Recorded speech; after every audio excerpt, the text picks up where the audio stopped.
And as long as that is the main paradigm, that we will always continue to exploit them and harm them and abuse them and not think in terms of them as compassion. And the question was raised before, why doesn't religion do more? Religion, to a great extent, has been the major factor why animals are considered down here and we are considered way up there. And that's because religions, many of them don't believe that animals have souls and we have souls, and therefore, why should we care about these beings that have no souls? And that goes back to the days of Thomas Aquinas and so forth in Western society, to looking at that and saying, why care? The man who came up with what goes on in laboratories, vivisection, Descartes. In his day, they tortured animals experimenting on them because they believed that the screaming of a dog was no different than the ticking of a clock. That animal was simply a mechanical being. No soul, no sensitivity, no intelligence. Well, we've learned differently over the years thanks to people like Jane Goodall. But these are the factors that keep the major separation. And this goes out. So several years back, I started a campaign to change the concept and the paradigm and started promoting the use of the term guardian. So for people who have animal companions, probably maybe some of you have heard already, do your best never to think of yourself as the owner of your animal companion, but as their guardian, their protector. And Mayor Prank of West Hollywood, several years back, they were about the third or fourth city in the United States that changed the term owner in their ordinance to the term guardian.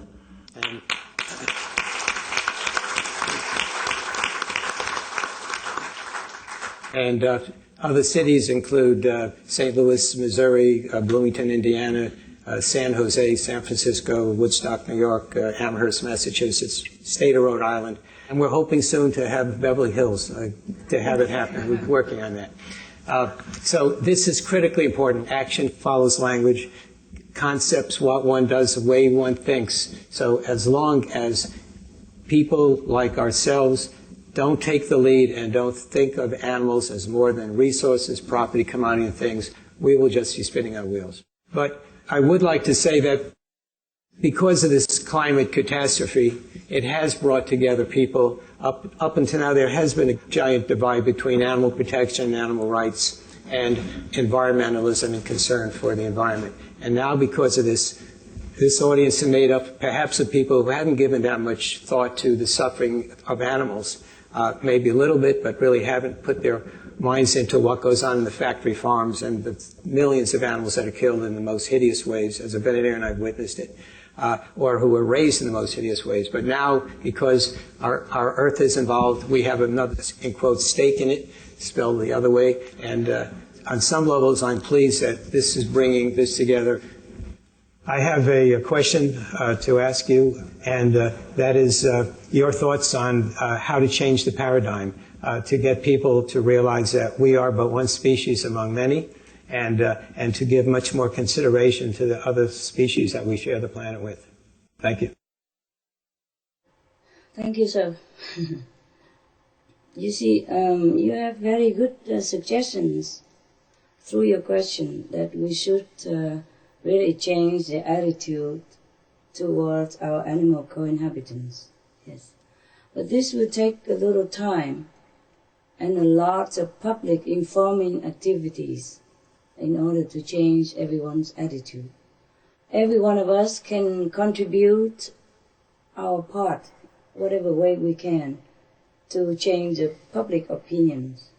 I wrote 3 books, The Dogs in My Life, The Birds in My Life, and The Noble Wilds, in the hope that I can give as much information as possible to as many readers as possible, so that they understand and accept the fact that our magical animal kingdom has a lot to offer and has a lot in common with us.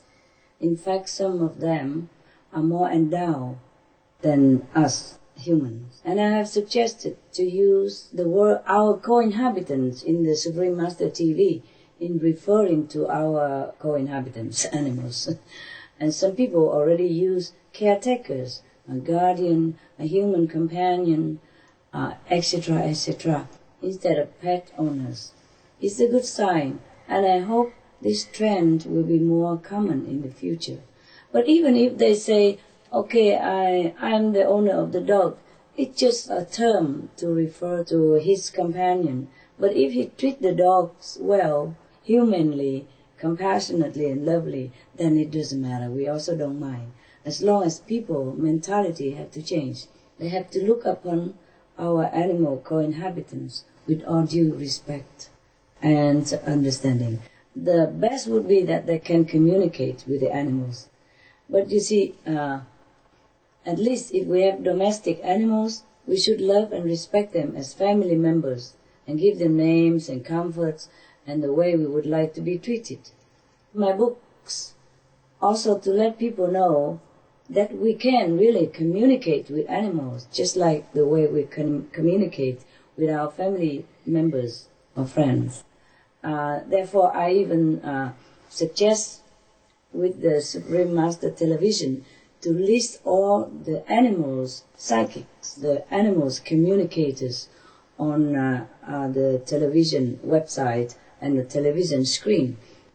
People can refer to it and really can test it out. They can call any of these animals, communicators or psychics, and talk to them about their animals' feeling and wants and habits. You can test them even. Suppose these animal psychics never know where you live and never know what your dogs look like even. You just give them the name of your dog.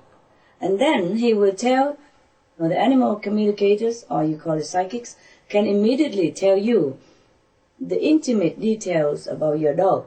Then you know that he really knows.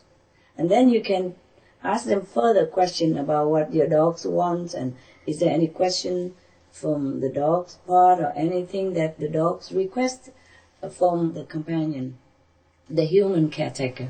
So nowadays, there's no excuse anymore to treat animals the way the majority of us used to do. So it is good that we have a television and good that we list all these communicators. And it's a little good of me to write these books to inform people about what I know about animals through my communication and interaction with them, internally as well as externally. I think everybody should begin to realize that animals really have soul, and they're just like us. They're just like us. They're just different shape, just like different flowers. Some big, some small flowers, they're all flowers. And living beings, some big, some small, some 2 legs, some 2 wings, they're all living beings like us. Thank you, sir, for bringing this up and giving me a chance to explain and learn. God bless you. Thank you.